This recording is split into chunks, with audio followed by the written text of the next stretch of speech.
So what is coming to the United States is going to be brutal, at least according to experts. Because now what we're hearing is that the American people are going to pay for what just happened. Now, this is highly concerning because this has nothing to do with what we are doing here on U.S. soil. This is what's happening in another country, and it doesn't actually involve the United States. But because President Biden has vowed to stop this, this is why it's going to pull the United States in, and experts say this will be brutal in 2024. So, I'm going to address what's going on at this time. All I ask is one thing, takes 2 seconds. Go ahead and hit that like button if you enjoy these daily updates. And now, let's begin.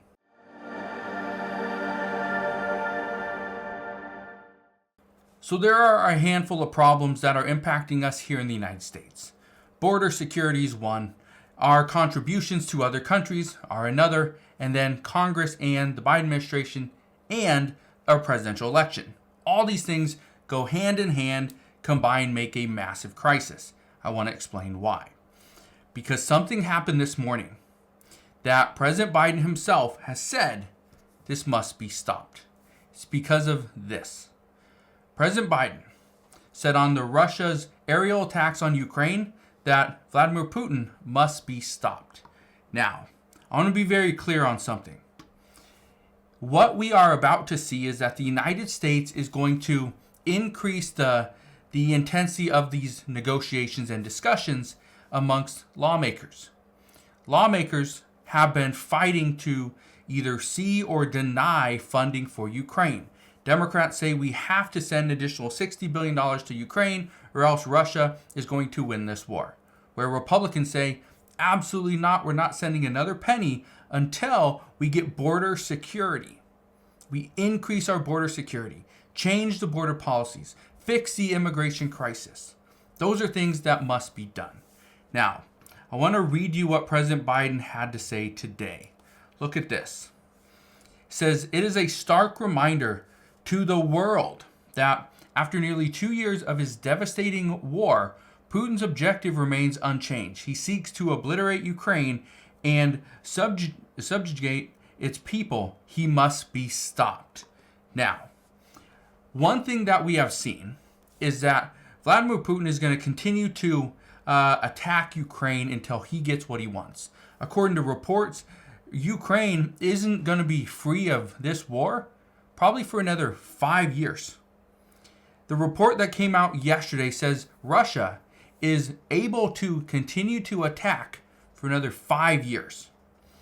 The United States doesn't have another 5 years in them to continue to fund Ukraine. Not by ourselves. So, here's where things get interesting. Because of the increased attacks from Russia to Ukraine, President Biden vows to provide additional resources to Ukraine to hopefully stop and slow down Vladimir Putin. Well, here's what we know. The only way that additional funding for Ukraine is going to go through, especially a divided Congress, is if that is packaged with border security. Now, according to reports, the Biden administration has a plan. The Biden administration is going to use Mexico as a way to push the responsibility off of the Biden administration, off of the United States, and send it down to Mexico. Let's see Mexico deal with the border crisis at their southern border. Let's make sure Mexico can have the resources to stop immigrants coming into Mexico, which would then prevent them coming all the way up to the United States and then into our country. Well, here's the problem with that. If we are to send get Mexico to stop immigrants from coming into Mexico or keep them in Mexico, it's going to put more responsibility on Mexico and the Mexican government, which they are already asking for additional funding. Mexico says, or Mexican president has said, that we need to provide more resources to Cuba, to Guatemala, and to Venezuela, in addition to Mexico. Now, Republicans have not been opposed to sending money to Mexico, but how are we going to send any additional resources to Venezuela when we have placed sanctions on them? Doesn't make much sense. So what we're hearing at this time is that if we do send more money to Mexico or Cuba or any other country, it's going to cut into our budget. Because right now, we have a cap on our fiscal 2024 budget. Guess what? Republicans and Democrats cannot agree to that budget, even with a cap. Here's the other problem. If there's a cap on that, and we can't go higher than the cap, which Republicans are wanting to come in a little bit lower, which Democrats say, no, we didn't agree to that. But in fact, they did. They agreed to a cap, which means you can go anything below it. They didn't agree to a minimum. They didn't agree to an exact number. They agreed to a cap. So Republicans are attempting to get our federal budget a little bit lower, which would help with our deficit spending. Now, this is where the American people are going to pay, according to reports. They are saying that if we see additional cuts to our budget, this means, and just to give you an idea, even if we come in at the cap, the problem is if we are attempting to send money to Ukraine, to Israel, to Mexico, to Venezuela, to Cuba, to Guatemala, anywhere, the problem is that's going to make a cut elsewhere. This is where we are seeing there is a potential cut to SNAP benefits. Right now, I believe SNAP beneficiaries are getting about a 12% increase, which is pretty substantial. We are going to see less funding to WIC. Okay, that's Women, Infant, Children. It's a big program, and right now they are on the verge of not having enough funding to continue to approve people into the program. That would be devastating. We also are getting reports that the Social Security Administration would get less funding as well. This has been one of the big talks over the past probably 3 months, is that what we are seeing at this point is the Social Security Administration has failed in many ways.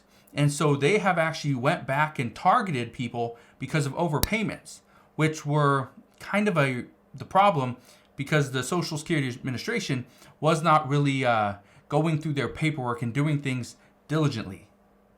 So what we're going to see moving forward is the Social Security Administration may get less funding, which according to reports and experts say would likely compound their processing crisis. Again, not good news. And then there are other states that are saying that if we don't see the federal budget come in at the number, and it has come in lower, there's going to be cuts to schools, to libraries, to the police force, and likely FEMA.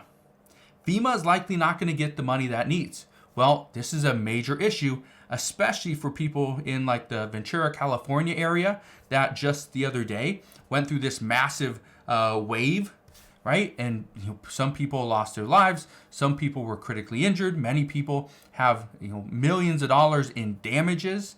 And I say millions, but it could be even higher. We don't know. But this is turning into a massive issue. And this is why some are saying that this will be brutal. 2024 is going to be a brutal year.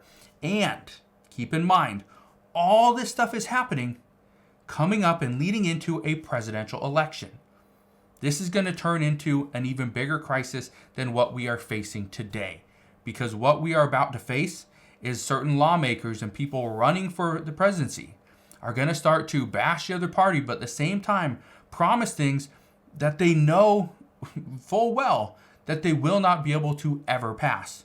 For instance, President Biden promised that he would forgive all student loan debt. Wasn't able to do it. He also promised $200 per month to Social Security beneficiaries. Was not able to do it. Didn't really even discuss it. So again, this is what we're about to face. More promises, more lies. And again, it's going to be a harsher 2024 than this year alone. So we will see what happens moving forward, but that is what we know. So again, thank you guys for watching. Have a wonderful rest of your day. Consider subscribing. I'll see you guys on the next one.